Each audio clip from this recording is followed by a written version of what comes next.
Hello everyone, welcome back to the channel. Today we're going to learn how to add tools to the Quick Access Toolbar in Microsoft Excel.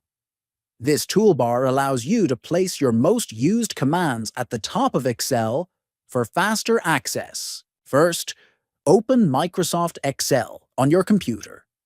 Next, click on the File tab located at the top left corner of the window. Then, from the menu that appears, click on Options. This will open the Excel Options dialog box where you can customize various settings. After that, click on Quick Access Toolbar from the list on the left side. You'll see two columns, one with available commands and another showing the commands currently displayed on your toolbar. Now browse through the list of available tools and select any command you want to add to your Quick Access Toolbar.